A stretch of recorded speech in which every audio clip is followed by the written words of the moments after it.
Ó gente da minha terra. O meu nome é Isa Frazoa, sou médica e sou gente desta terra. Eu nasci em Lisboa e vim para aqui depois de acabar o curso de Medicina. E porquê? Porque na altura tínhamos que fazer o serviço médico à periferia, logo depois de 25 de Abril foi criado o serviço médico à periferia, para que as pessoas pudessem ter um acesso mais fácil à saúde nas regiões mais distantes, porque a saúde estava concentrada nos centros urbanos. E as zonas rurais e as zonas mais distantes não tinham médicos, foi assim que nasceu o Serviço Nacional de Saúde. E o que aconteceu foi que eu escolhi exatamente o Algarve porque sabia que tinha mar e talvez por memórias emocionais, porque vivi alguns anos em África, eu era muito ligada ao mar. Na altura havia lugar em Vila Real de Santo António. Foi por onde comecei, fiquei em Vila Real de Santo António, mas depois abriram um concurso e eu fiquei colocada em Castro de Marim em 1982.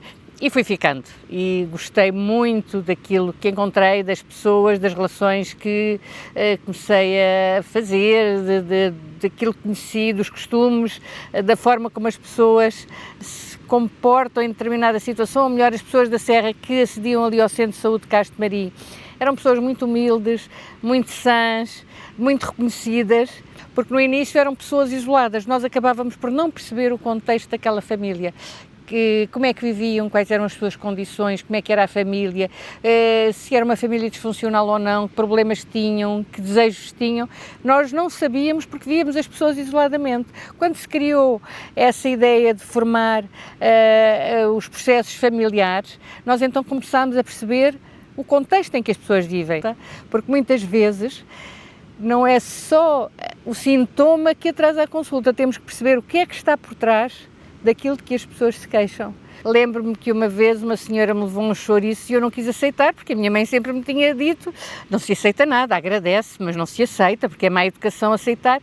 E depois vi o ar desolado da senhora que ficou a olhar ao doutor, eu pensei que o doutor gostasse, fazia tanto gosto. E eu então percebi que realmente as pessoas faziam as coisas com gosto, que nada era forçado e quando traziam era de coração. Pronto, isso cativou-me.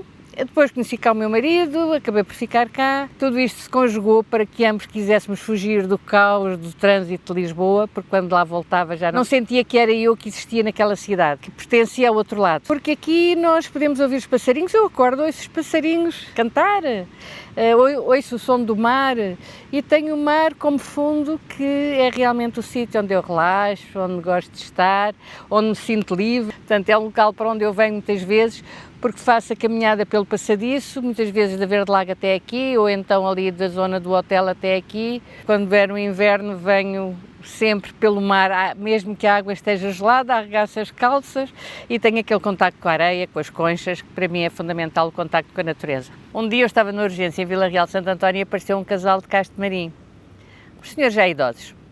E a senhora dizia, doutora, eu venho cá, não há um médico que me atenda. Não, só estamos aqui duas médicas, mas é algum assunto. É o meu marido que tem aqui um problema. Então, e qual é o problema? Doutora, não é muito fácil de dizer, mas está aqui no médico, não há médico nenhum, tem mesmo que falar sobre isso. Como é que quer falar sobre isso? Doutora, como é que eu hei de dizer? Na altura estava a correr uma novela que era a Tieta do Agreste e havia um indivíduo que fazia assim nos trinques. Ela disse-me, doutor, olha, eu não tenho outra maneira de lhe explicar, mas a doutora vê a novela, lembra-se de um senhor que diz nos trinques, faz assim, pois o meu marido é naquele que é assim, que ele tem um problema, que era nos testículos. É nos trinques que ele tem um problema. Nos trinques. Bom, foi engraçadíssimo, achei imensa graça para as pessoas se expressarem desta maneira, terem algum pudor em falar ainda dos órgãos genitais ou qualquer coisa, principalmente estas pessoas da Serra. Pronto, depois ficou à vontade, eu tive que ver os trinques do senhor, não é? Ver o que é que se passava, mas é muito engraçado. E nós vamos aprendendo com esta forma de estar das pessoas, com esta simplicidade e com... Eu aprendi muito em Castro de Marim com a forma de estar das pessoas, da humildade, e percebi que é muito importante para elas serem ouvidas. Acho que desenvolvi muita empatia, acho que sou uma pessoa empática porque desenvolvi ao perceber que as pessoas precisam de ser ouvidas. E quando nós escutamos as pessoas realmente, as pessoas sentem-se acarinhadas, sentem-se acolhidas. Sou uma pessoa apaixonada pela vida Isso eu digo sempre, que sou muito apaixonada pela vida, sou uma otimista.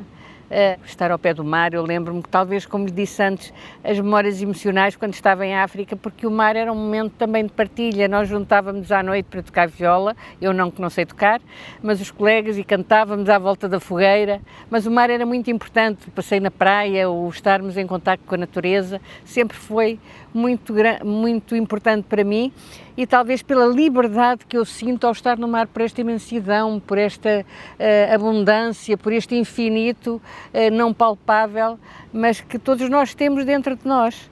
Pronto, e procuro ser o melhor possível, ir crescendo todos os dias um bocadinho, aprendendo com os outros, porque aprendo muito, porque é através do contacto com as outras pessoas que nós nos percebemos e conseguimos conhecer-nos. Acho muito importante quando as pessoas se sentem acolhidas, se sentem acarinhadas, porque eu sinto o mesmo quando o faço. Portanto, no fundo, é este amor pela vida que me leva a procurar cada vez mais outros caminhos, outras formas de crescer e evoluir, porque eu acho que nós estamos cá para isso. Foi muito cedo que eu comecei a perceber que era aqui o meu lugar. E continuo a achar que aqui é o meu lugar, porque está ao pé do mar. Eu no início estive em Castemarim, na casa, aluguei um quarto em Castemarim, na casa de uma senhora espanhola que era a Dona Piedade Leão, que era engraçadíssima, e então tratava-me que nem uma princesa. E pronto, estive naquela altura porque, como sabe, no verão nós tínhamos que sair das casas que alugávamos, porque não, as casas eram alugadas no verão, como continua a ser, e então eu nessa altura andava de trouxa às costas, constantemente à procura de um local onde ficar, porque não tinha casa.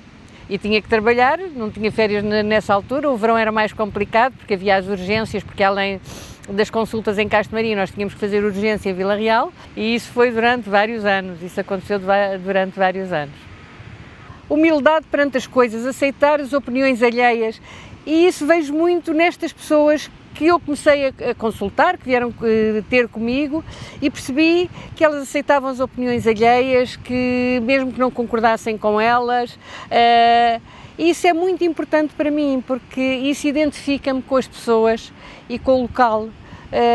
E penso que faz de mim, sim, uma castromarinense, rir-me com essas pessoas, aprender como é que se faz pão, ir à serra e comer na casa delas e aprender o que é uma pera de corno de cabra, parece-me, comer um cozido em que há pera e grão e essa pera e grão, e a pessoa explica-me como é que se faz isso, como é que se faz essa refeição, e a abertura das portas, sempre fui muito habituada em casa dos meus pais a que as portas estivessem sempre abertas para os amigos. Em África isso era muito comum, as pessoas conviviam imenso, estavam sempre umas com as outras, havia uma partilha muito grande de saberes, de convívio, de estar, de bem-estar.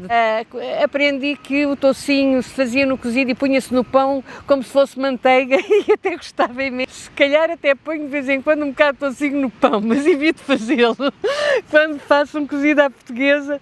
Mas acho todos esses saberes, aprender a linguagem das pessoas, quando me diziam estou com almareios, eu perguntava, mas o que são almareios? Ou estou com brotoeja? Ou estou embaçado? Eu dizia, mas o que é isto? Eu não sei, mas explique-me lá o que é embaçado, o que eu não percebo, o que é que são almareios, o que é brotoeja, o que é que são estas coisas? Fui aprendendo os sinónimos e a maneira de se expressar das pessoas e toda uma fala diferente da minha, que me enriqueceu. E este enriquecimento é que faz de mim a pessoa que sou hoje e ser gente desta terra.